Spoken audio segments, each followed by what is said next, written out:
नमस्कार, मैं डॉक्टर संतोष चौधरी। हमारी पाठ योजनाओं की वीडियोस की कड़ी में हम आज आपके सामने लेकर आए हैं हिंदी की पाठ योजना। अब तक हम आपको साइंस की पाठ योजनाएं दे चुके हैं, एसएसटी की पाठ योजनाएं दे चुके हैं, हिंदी की भी हम 2 पाठ योजनाएं 2 अलग अलग विधाओं की दे चुके हैं, जिसके अंतर्गत एक व्याकरण विधा और एक हमने पद्य विधा की आपको एक पाठ योजना बनाकर दिखाई है। अब आपके सामने आती है एक और हिंदी की पाठ योजना। देखिए, हम जब भी हमारी बीएड की या बीएसटीसी की कोई भी फाइल तैयार करते हैं या हमारा कोई भी सत्रीय कार्य तैयार करते हैं, तो जो हमें फाइल तैयार करनी होती है, सबसे पहले हमें उस फाइल का कवर बहुत ही अच्छा चढ़ाना चाहिए। हम कोई भी एक चार्ट लें और उस चार्ट के ऊपर हल्की सी डेकोरेशन करते हुए हम अपने कॉलेज का नाम, अपना नाम, पापा का नाम, सब्जेक्ट और हमारा सेशन यानी हम किस सत्र के हैं आदि को उसके ऊपर अंकित करें। और उसके बाद उसके ऊपर यानी उस कवर पर ट्रांसपेरेंट कवर चढ़ाकर हम अपनी फाइल तैयार करें, जो बहुत ही आकर्षक और बहुत ही क्रिएटिव फाइल लगेगी। आइए हम चलते हैं अंदर, फाइल के पेजेस देखते हैं कैसी लेसन प्लानिंग बनी हुई है। हमारा पेज नंबर एक में देखिए, यहाँ सबसे पहले विद्यालय का नाम, फिर दिनांक, फिर विषय, कक्षा, कालांश, समय अवधि। विद्यालय का नाम जहाँ पर आप लेसन देंगे उस विद्यालय का नाम लिखा जाएगा, दिनांक उसी दिन का लिखा जाएगा। विषय के अंदर आप लिखें हिंदी और ब्रैकेट में आप डाल दें गद्य। हम पाठ पढ़ रहे हैं, तो पहले हमने कविता पढ़ी थी, जब हमने कविता पढ़ी तो वो पद्य था, अब हम पाठ पढ़ रहे हैं तो ये गद्य है। विधा में हमने लिखा गद्य, समय अवधि में हम लिखेंगे 35 से 40 मिनट और प्रकरण है हमारा जब सिनेमा ने बोलना सीखा। इसके बाद हम बॉक्स तैयार करेंगे।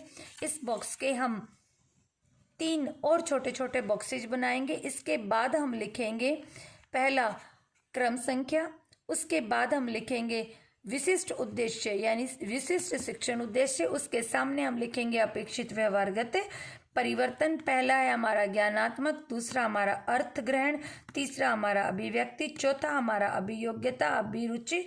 और इस प्रकार से ये हमारी 6 शिक्षण बिंदु हमारे कंप्लीट होते हैं और इनके सामने हमने लिखे इनके अपेक्षित व्यवहारगत परिवर्तन। और इसके बाद आता है हमारा पेज नंबर 2।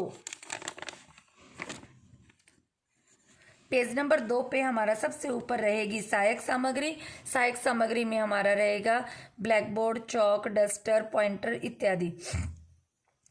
इसके बाद आता है पूर्व ज्ञान। विद्यार्थी सिनेमा के बारे में सामान्य जानकारी रखते हैं। इसके बाद आते हैं हमारी प्रस्तावना के प्रश्न। इसके लिए हम एक बॉक्स तैयार करेंगे। इसके अंदर हम लिखेंगे क्रम संख्या, छात्राध्यापिका क्रिया, विद्यार्थी क्रिया और इसके अंदर हम प्रस्तावना के प्रश्न बनाएंगे। प्रस्तावना बहुत ही एक ऐसी विधा होती है, एक ऐसी कौशल होता है जो कौशल कक्षा में अपनी एक अलग ही संचार तैयार करता है। आज की प्रस्तावना देखिए।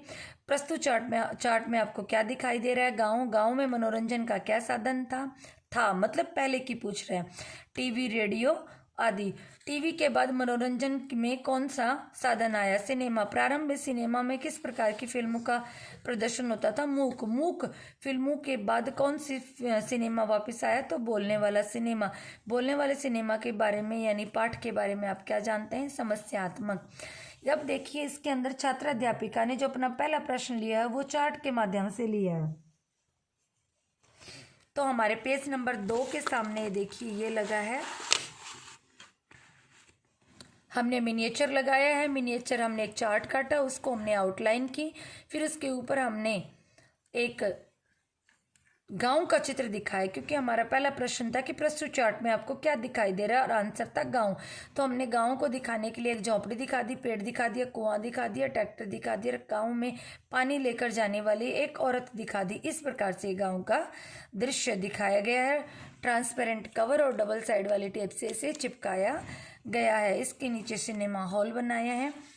अब देखिए, ये हो गया हमारा पेज नंबर 2 कंप्लीट। अब आता है आपके सामने हमारा पेज नंबर 3।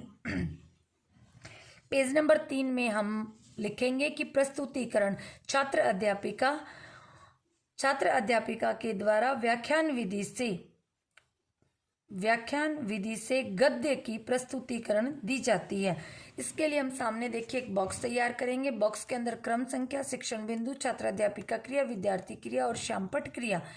आदर्श वाचन, छात्र अध्यापिका लय, य, गति, विराम, आरोह, अवरोह, स्वरागत, बलागत के साथ आदर्श वाचन करती है। जब ये आदर्श वाचन करेंगी तो सामने विद्यार्थी ध्यानपूर्वक सुनेंगे। दूसरे में आता है हमारे अनुकरण वाचन, यानी अनुकरण जो वाचन है उसके अंदर विद्यार्थी वाचन जो छात्र अध्यापिका क्रिया उसमें लिखेंगे कि विद्यार्थी जो वाचन है उसका ध्यानपूर्वक अनुकरण करेंगे और उसमें निहित अशुद्धियों को दूर करने का प्रयास छात्र अध्यापिका करेगी। विद्यार्थी क्रिया में विद्यार्थी जो अनुकरण वाचन है वो करेंगे, यानी विद्यार्थी क्रिया में करेंगे और छात्र अध्यापिका क्रिया में उन अशुद्धियों को दूर करेंगे। तीसरा जो है वो है अशुद्धि संशोधन। अब देखिए पाठ में निश्चित अनुकरण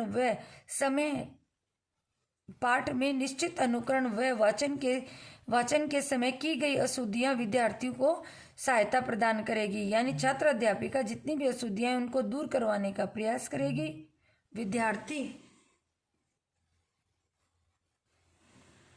विद्यार्थी अपनी अशुद्धियों को सुनेंगे और उन्हें दूर करने का प्रयास करेंगे। इसके बाद जो हमारा चौथा पॉइंट है वो काठिन्य निवारण से रिलेटेड है। इसके अंदर छात्र अध्यापिका कठिन शब्दों को श्यामपट्ट पर लिखती है और विद्यार्थी उन्हीं प्रश्नों को अपनी उत्तर पुस्तिका में उतारते हैं। छात्र अध्यापिका ने जो भी कार्य श्यामपट्ट पर किया है उसी को हमने इस ब्लैक चार्ट के ऊपर लिखा है, यानी उन शब्दार्थों को हमने स्पार्कल पेन से लिखा है, ट्रांसपेरेंट कवर चढ़ाया और डबल साइड वाले टेप से इसे चिपका दिया है। ये हमारा पेज नंबर 3 था। 3 के सामने हमने प्राचीन काल में जो सिनेमा थे उनके लिए जिन जिन वस्तुओं की आवश्यकता होती है हमने उनके चित्र आपके सामने लिखे हैं। जैसे कि मूवी बनाते हैं तो कट रेडी इस प्रकार से बनाने के लिए यह है, ये हमारी रील है और ये कैमरा है, यानी इस प्रकार से हमने हर चीज़ को बनाने का प्रयास किया है। इसके ऊपर हमने ट्रांसपेरेंट कवर किया और डबल साइड वाले टेप से चिपका दिया। इस प्रकार से यह हमारा पेज नंबर 3 पूर्ण होता है। और अब आता है हमारा पेज नंबर 4। पेज नंबर 4 में हम वापस से एक बॉक्स तैयार करेंगे। बॉक्स के अंदर लिखेंगे क्रम संख्या, शिक्षण बिंदु, छात्र अध्यापिका क्रिया, विद्यार्थी क्रिया और श्यामपट्ट क्रिया। हम यहाँ शिक्षण बिंदु के अंदर लिखेंगे केंद्रीय बोधात्मक प्रश्न। केंद्रीय बोधात्मक प्रश्न वे प्रश्न होते हैं जो हमने पाठ पढ़ाए उस पाठ में से जो केंद्र के रूप में यानी बहुत ही खास प्रश्न है, उन प्रश्नों को हम छात्र अध्यापिका यहाँ पर पूछती है और विद्यार्थी उनके आंसर देते हैं। इसके बाद आता है शिक्षण बिंदु 6 के अंदर विचार विमर्श ले और 7 के अंदर मौन और ये आगे इनके अंदर इनके कार्य किया हुआ है। इस प्रकार से यह एक पाठ योजना हिंदी की पाठ की तैयार हुई। और ये देखिए पेज नंबर जो 4 है इसके सामने एक थिएटर बनाने का प्रयास किया गया है एक मिनिएचर के ऊपर। ये देखिए आउटलाइन की है, बड़ा पर्दा दिखाया है और उसके बाद बहुत सारी कुर्सियां लगी हुई हैं। इस प्रकार से पेज नंबर 4 है जो पूर्ण हो गया। अब आपके सामने आता है पेज नंबर 5। पेज नंबर 5 के अंदर मूल्यांकन के प्रश्न पूछे गए हैं और जो मूल्यांकन के प्रश्न हैं इनके अंदर विविधता पाई जाती है। एक भी प्रश्न एक दूसरे से यानी आवृत्ति नहीं करता है और इन प्रश्नों के उत्तर श्यामपट्ट पर भी नहीं लिखे जाते और पाठ्य योजना में भी नहीं दिखाए जाते हैं। ये देखिए हमारा पहला प्रश्न अवैध, दूसरा हमारा रिक्त स्थान, तीसरा हमारा सत्य असत्य और जो चौथा है हमारा वो अति लघुतरात्मक, 5वां हमारा लघुतरात्मक। और इसके बाद आता है हमारा पेज नंबर 6। पेज नंबर 6 पे हम देंगे गृह कार्य जिसमें एक निबंधात्मक प्रश्न होता है। इसके बाद पर्यवेक्षक के सुझाव और पर्यवेक्षक के हस्ताक्षर। एक बात का यहाँ विशेष ध्यान दें, यदि आप वार्षिक पाठ्य योजना बना रहे हैं तो इसको यानी जो गृह कार्य है इसको आप नहीं लिखेंगे, सीधा आप मूल्यांकन के प्रश्नों के बाद आप पर्यवेक्षक के सुझाव और पर्यवेक्षक के हस्ताक्षर लिखेंगे। इस प्रकार से हमारी हिंदी की पाठ्य योजना पूर्ण होती है। धन्यवाद।